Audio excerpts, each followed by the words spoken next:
We're working here in Lasfit. We got a question on how to install our LED H11s into an H11B socket, okay, or application. So right now I got a Kia headlight right here. I can't remember which Kia exactly we pulled this out of, but you can see that's the actual port for an H11B, okay? So they're not like the normal H11s actually have an actual plug you connect to. These are actually powered by this little adapter right here, okay? So the yellow line is your power and the black line is your ground, okay? So what you're gonna do is pretty simple.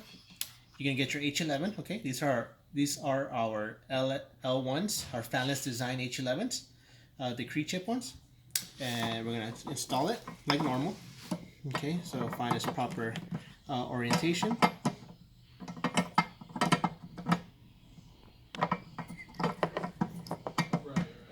Alright, lock it in place. Okay, so this is where you get into trouble because, like, oh, where do I plug this in? You can't slide that in there or anything like that. So this is where this comes in place. Okay, all you're gonna need is an extension cable. Alright, so this side will connect to the headlight, or the actual bulb itself, actually. And red with power, so remember, positive, negative, red with red, black with black, just connect it, okay, just like that. And then these, you're gonna put it into those little sockets, okay? So before you even do that, so you can make this a clean install, I like making sure everything is clean, is I would recommend install this cable first. So pop it out.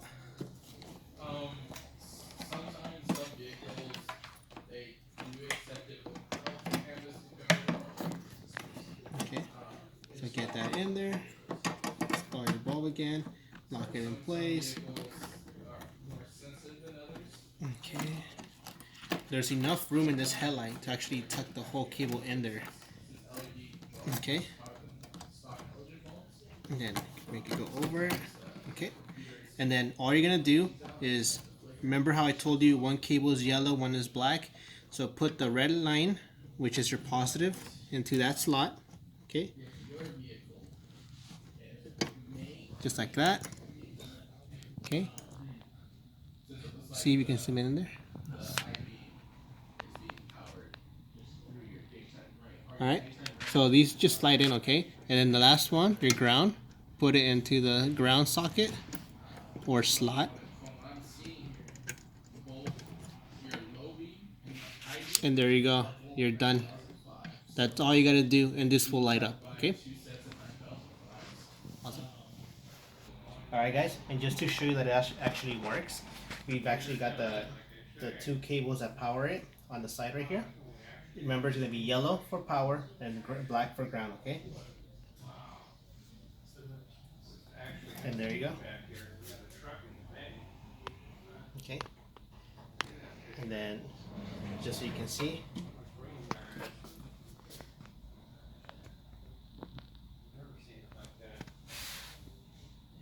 okay. And then if you shake these, you don't have to worry about it coming undone or have to worry about disconnecting while running. It's pretty much snug in there. Okay, so that completes the installation. If your vehicle comes with dust caps, there's a chance it might not fit. As you can see, it sticks out pretty far out. But if the caps on these were a little bit sticky, like the top that go around up like that, then it might clear it.